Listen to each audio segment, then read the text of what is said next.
Hello, everyone, and welcome to another NintendoFuse Game Chat. Today, we're here to discuss Stunt Flyer for the Nintendo Switch. So, Stunt Flyer is an open world flying adventure led by brother and sister team Jimmy and Sophie. You get to explore three large open locations.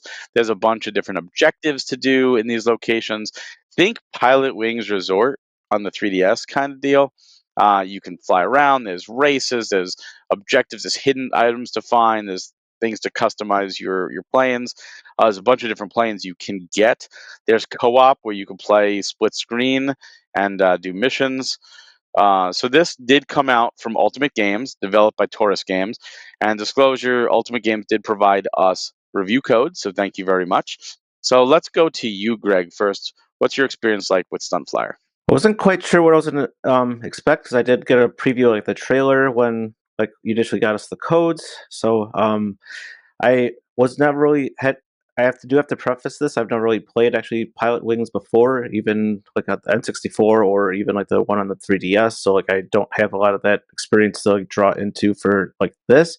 But in terms of like everything with that I was it took first initially it took a lot for me to get used to the controls because I understand a lot of people like to use like the down goes up and the up goes down type mechanics, but that always throws me for a loop because like I have a lot of trouble trying to fly through it, especially when you're trying to go through like rings and complete objectives. It gets kind of cumbersome to be like, oh wait, I have to press up to go down and down to go up. And I do appreciate the realism, but I also couldn't find a way to like actually change that to be more like to be the other option that I was kind of preferring to do. So that was kind of initial difficulty to get through was like the figuring out the actual like controls.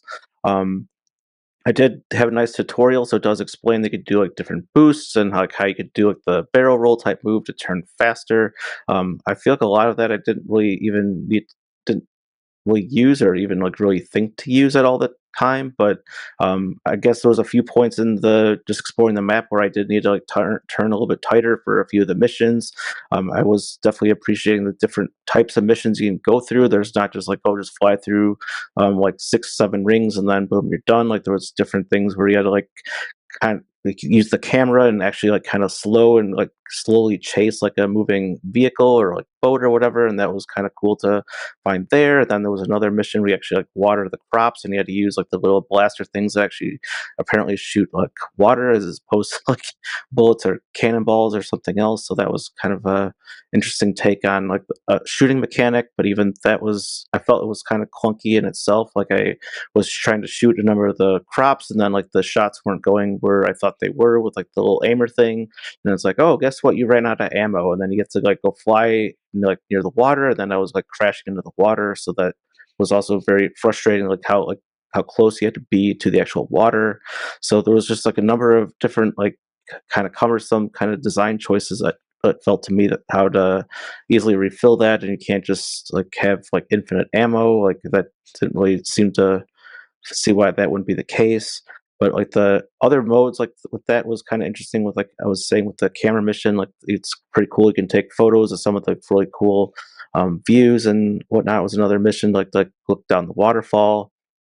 There was definitely a lot of exploring to do, like going through like the train tunnels and stuff. And at least on the initial map that I had played through, I did find like all the presents and like the 100 hidden rings because I would just like to be completionist, just kind of go through that. But I'm surprised it didn't really unlock a lot more stuff. So it felt like it took a while to really unlock things to begin with. Like I didn't even know how to get to the second map, and I feel like I had basically fully completed the first map, and then like finally something came up. It's like, oh, you got to the next map, and then um, yeah, and then that one. The second map had a lot of issues on it to begin with. There was like sound issues where it wasn't even playing any music, and then like I don't know what was going on with that either. So like the second map seemed like a lot wasn't really as polished as the first one that I played, but maybe Steve has a few more things to jump in to help trigger some of my other experiences that I may have shared with him.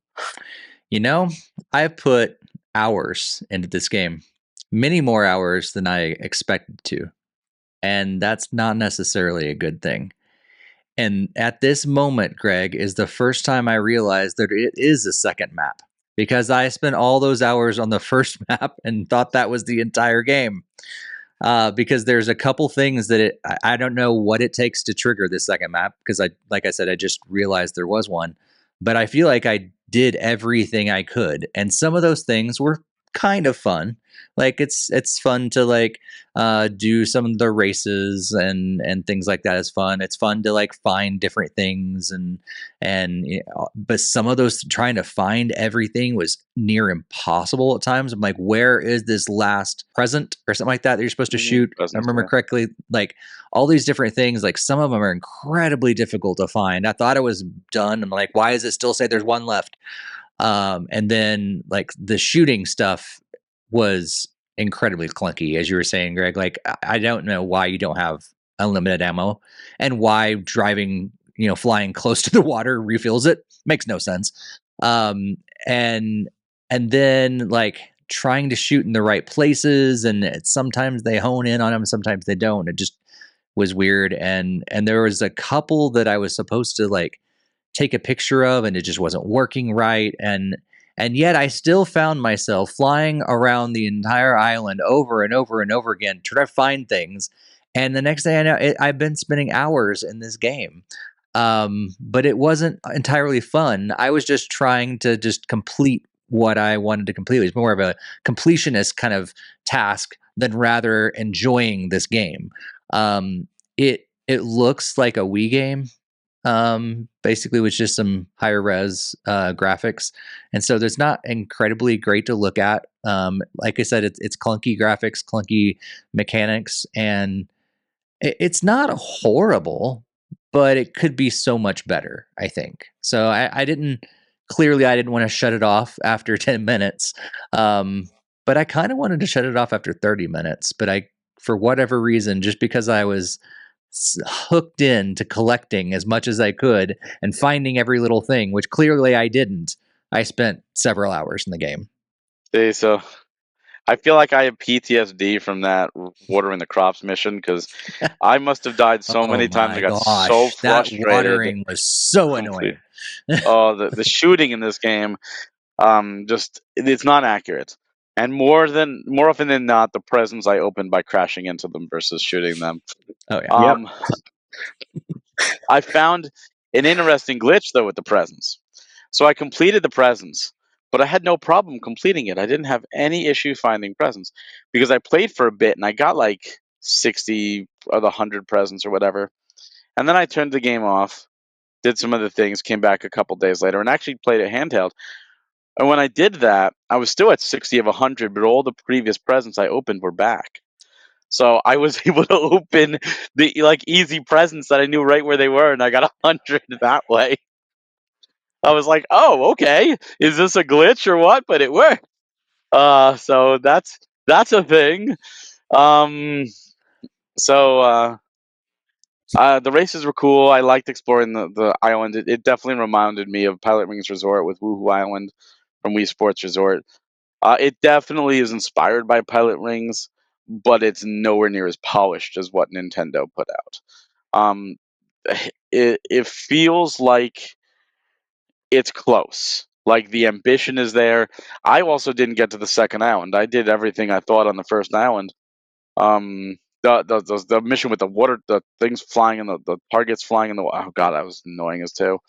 There was just so many anything involving shooting. I just didn't want to do. I was like, I want to race. I want to take pictures, but if it involves my cannon, I want nothing to do with it. If it had infinite ammo, I would have loved it, but it kept running out of ammo, and then I'm like, crash, get back up. But again, there is a good game here. There's just a lot of weird nuances that I feel hold it back from greatness. But there's a lot of ambition, and like Greg, you're the only one of us that made it to the second island, but there's a third island too. So there is a lot of content. There's 3 islands to this game. Like the developers are very ambitious with this. And there's co-op. None of us did co-op, but there is co-op where you have 2 players that you can play, fly around split screen and have some fun. And I think that this might be geared towards the younger audience with the graphics, like you mentioned, like a high res Wii. And I can so see my son when he gets a little older, not even caring about them, just flying around the island and having a ball. and for that, I'll be very happy just watching him just fly, and he crashes and he laughs about it because kids do that. And he starts flying again. And, oh, maybe I could crash into the person in the car, and just trying weird little things. So I just want to go over it. Anything else you want to talk about the I second just hour? had Because we one. haven't seen it. Oh, go Yeah, on. I just had one quick question. Did you guys figure out the upgrading system? Because I feel that there's ways to like cheese it. I mean, you do a bunch of different flips and you fly close to the ground and you'll upgrade your plane. What seems like you're upgrading quite fast, and but then like in the stars, you get more stars and everything. But then it doesn't really do anything, and sometimes it stays there and it doesn't. I was so confused by the whole upgrade No. system in that way. Like it made no Yeah, I sense. was. Yeah, I was gonna. Yeah, when Barry was saying for more stuff like that was gonna be something that I was kind of thinking about. Like you change the characters and they all kind of control the same. Like it just, and then you just have a different back of the head to really look at.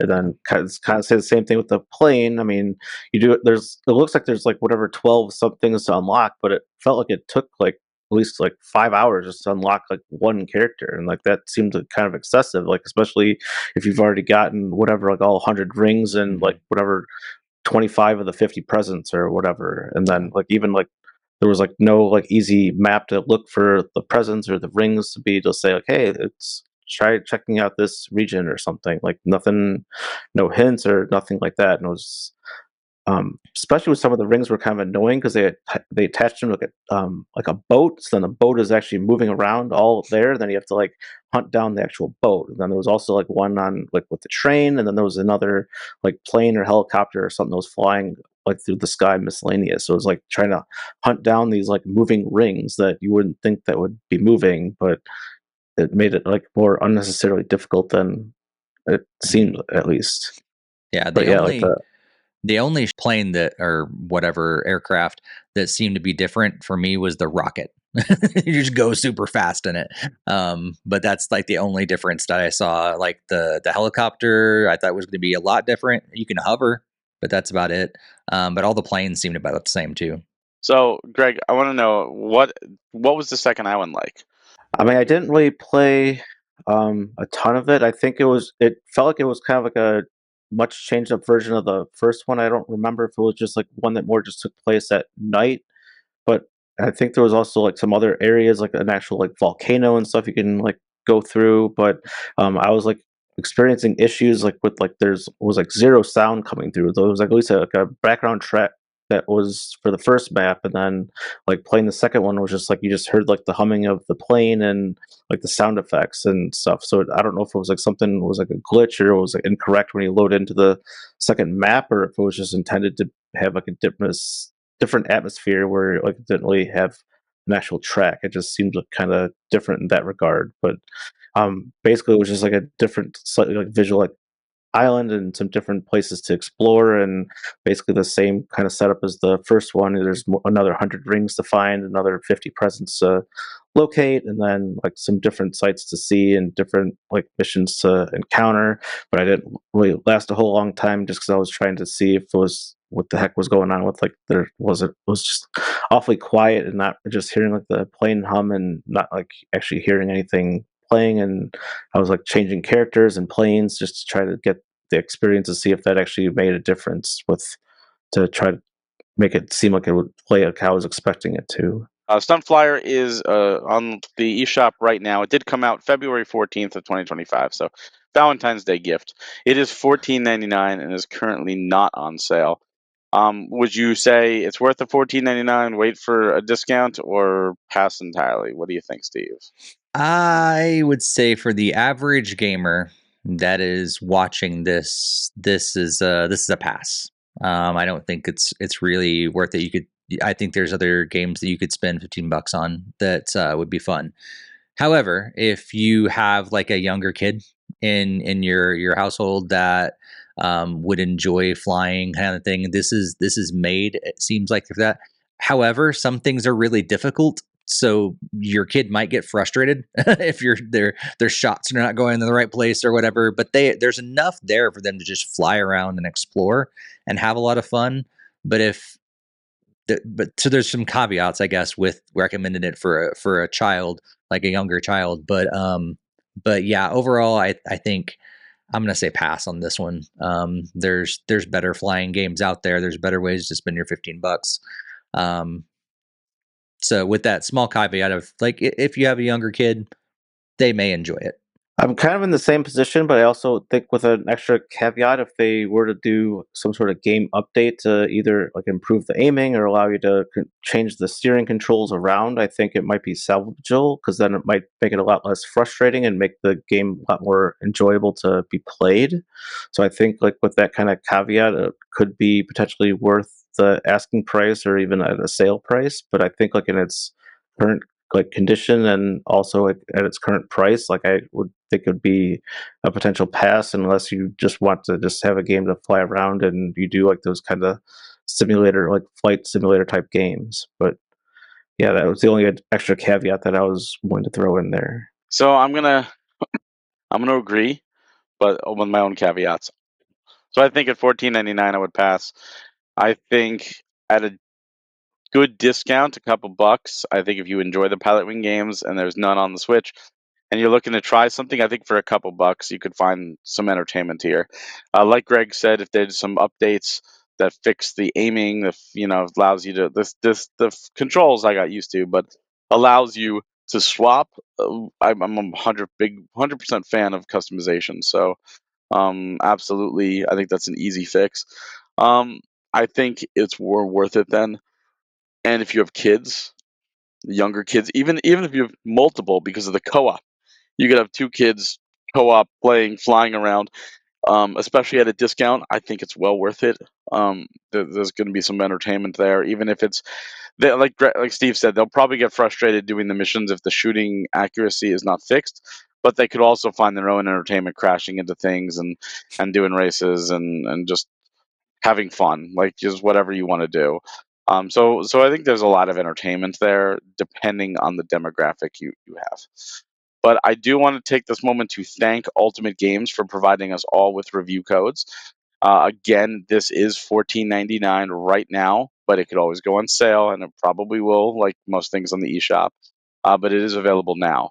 And if you enjoy reviews like this, as well as podcasts, we've got a bi-weekly podcast, we've got industry talk, interviews with developers, then please subscribe down below. Go to NintendoFuse.com, and we'd love to see you at more of our videos. So Steve, Greg, thank you so much for joining me today, and we'll see you all next time.